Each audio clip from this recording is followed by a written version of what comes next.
Hello, everyone. I am Daron Spielman. This is January 13th, 2025. It is now 465 days that 98 people, including 2 young children, women, and elderly, are still in Hamas brutal captivity. This is the live daily briefing of the Israeli Citizen Spokesperson's Office. Start sending your questions in the chat, and I will do what I can to answer them at the end. There are reports that there is a hostage deal with Hamas and that it's close. Until there is an official announcement, we are all left with unverified reports and anonymous updates. We're praying, but we have to try to uncover the facts. This is what everyone needs to know. Hamas could have released those hostages at any time and this war would have ended. Instead, Hamas kept our hostages in its terror dungeons for over a year. Why? Because Hamas wants to be in a position to rule Gaza forever and carry out more October 7th massacres. An Israeli source recently said that a 3-stage deal to release the hostages held by Hamas terrorists in Gaza has been reached and that parties are awaiting Hamas's response. Now, we hope that Hamas will stop with its refusals. Of course. Israel, in fact, sent a high-level delegation to Qatar to free the hostages. Qatar is representing Hamas in the negotiations, and they have been since the beginning. Outgoing and incoming US Presidents Biden and Trump, probably in a first ever, both sent representatives because they care as well. The Biden White House said, "We've made some progress, but Hamas continues to create obstacles at the negotiating table."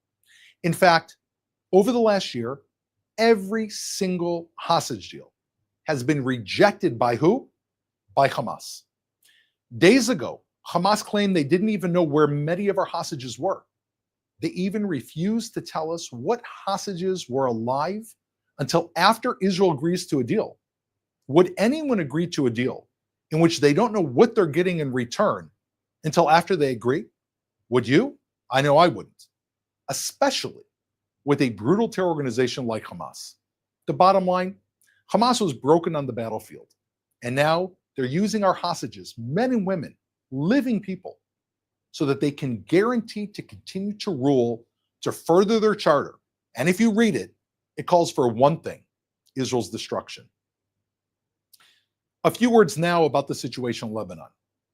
The only thing keeping the Israeli people safe from Hezbollah is the Israeli army. Unfortunately, Hezbollah continues to transport weapons in southern Lebanon, weapons that it wants to use to murder Israelis. Now, the ceasefire deal with Hezbollah requires that Hezbollah disarm.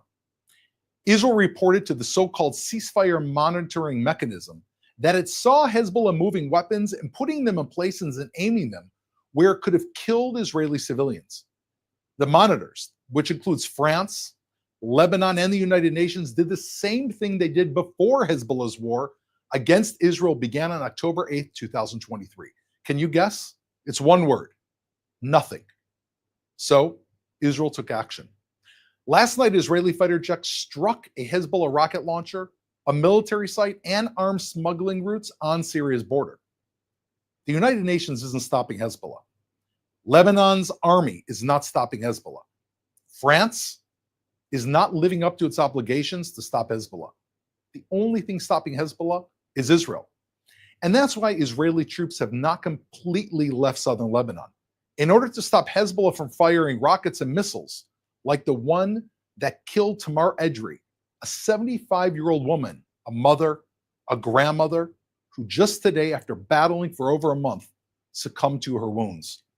Our condolences go out to her families.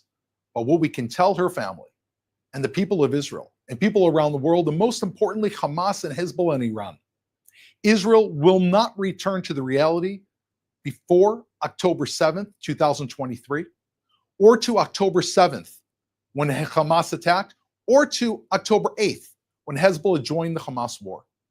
Israel demands peace and safety, not empty promises. I'm ready now to take some questions for our audience that's watching live on social media. Thank you. Our first question comes from Shayna on Instagram. If there's going to be a hostage deal and a ceasefire in Gaza, does this mean that the Houthis will stop firing ballistic missiles at Israel? What should we expect to see from the Houthis in the future? Well, let's just put this in perspective, Shayna.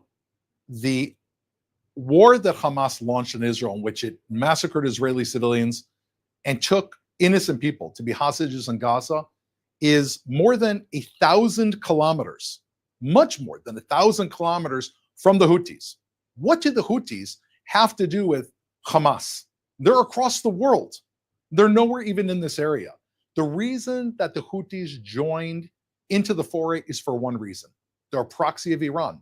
They're a puppet of Iran, who is dedicated to terror. They've been fighting Saudi Arabia. They've been fighting the United States, and now they're fighting Israel. So if you ask me if the Houthis will lay down their weapons because hopefully Israel will get his hostages back home, it depends on one thing, on what Iran tells them to do, and if they continue to believe in their terror creed, which calls for the destruction of Israel. Remember, the Houthis, we had no beef with the Houthis. We never had any interaction with the Houthis. They simply joined the foray because they are another arm of terror. This should not only concern Israel, it should concern you. Just one more thing I want to add is that the Houthi terror regime has stopped international shipping along those straits, which has drastically affected the world economy. You are now paying additional money to buy milk for your children, to buy meat in the store, simply because of the Houthis. Their attack's not just against Israel, it's against the free world. Thank you for your question, Shayna. Our next question comes from Elle on Instagram. Will the Iranian regime try to rebuild its ring of fire around Israel? How will Israel be able to deal with this threat if it's committed to a ceasefire? Once a terrorist, always a terrorist. You have to ask yourselves, do you think that Hamas is going to turn over a new leaf and begin sending flowers to the Israeli victims that they've killed? Probably not. Iran is a regime that is a Islamic radical regime that follows very specific sections of the surah, of the code, of that Islamic law is adhering to, which is a subset of the Quran, which calls for the forced conversion of any infidel to Islam up until death. That is their creed. If you want to read their charter, that is the creed of the Iranian regime. As long as Iran exists, people all around the world should understand what we're dealing with. We are dealing with a regime that will stop at nothing until the entire world bends over and accepts the creed of radical Islam that they are pushing. So you ask me, do I think that Iran is going to stop what they're doing? Absolutely not. How will Israel respond if there's a ceasefire? Well, Israel has said from the very, very beginning, we will always do what is necessary to defend our people. And I think we've shown that. Since October 7th, Israel's been fighting a war on 7 fronts, and we have decimated Iran's proxies, which they spent 2 decades and hundreds of billions of dollars building, from the Houthis to Hamas to Hezbollah, to leaders like Nasrallah, Yahya Sinwar, Muhammad Dief, all of whom, including more, that have met their final demise. Israel knows how to defend itself and will continue to do so. However, the rest of the world needs to be looking at this regime and understanding Israel just happens to be in close proximity. Iran has its eyes set around the world. They are the largest global sponsor of terror. So I think that the entire world needs to ask not how Israel's going to defend itself. How is the world going to defend itself? Thank you. Our next question comes from David. The hostage negotiations have been taking place in Qatar. What do you make of Qatar's role mediating between Israel and Hamas? I think that Qatar is a mediocre mediator, meaning Qatar is a regime that plays both sides of the field. Qatar hosts the largest United States military base in the entire Middle East. It's located in Qatar, mostly because of its proximity to Iran. However, Qatar is also a conduit of the terror regime in Iran. Remember, pre-October 7th, where did Hamas get its money from?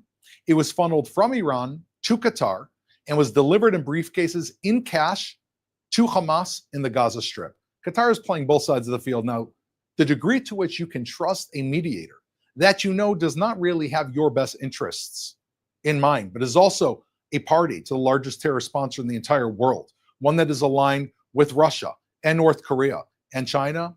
We've always seen Qatar as a mediocre negotiator. However, we're looking forward to the United States pressure on Qatar. We see that pressure having played out in that the Hamas leadership, which was living in Qatar, many of whom have been forced to leave. And we hope that Qatar is going to make a decision. Do you want to be on the axis of evil? Do you want to be in bed with Iran, North Korea, Russia, and China?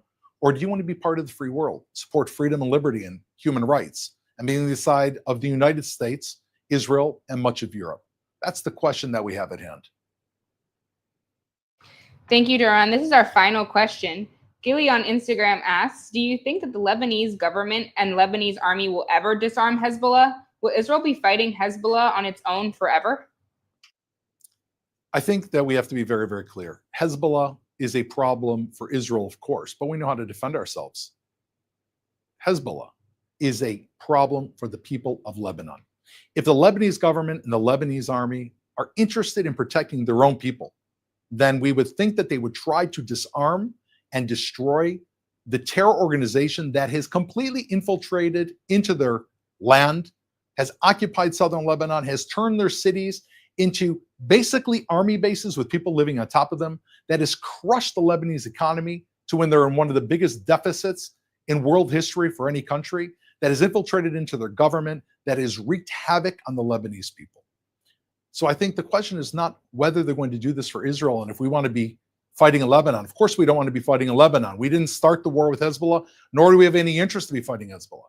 However, I hope for the Lebanese people, the Lebanese army will stand up and defend its own people against a terror regime that is holding them hostage. Thank you for your questions. My name again is Doron Spielman. Every day, the Israeli Citizen Spokesperson's Office has a daily briefing at 3 p.m. Eastern Standard, Israel time, 8 a.m. Eastern Standard Time. Stay tuned. You can carry us and watch us on all of your various podcasts, on YouTube, on everywhere else that you're following. We're here for you, bringing you the best news in real time. Thank you.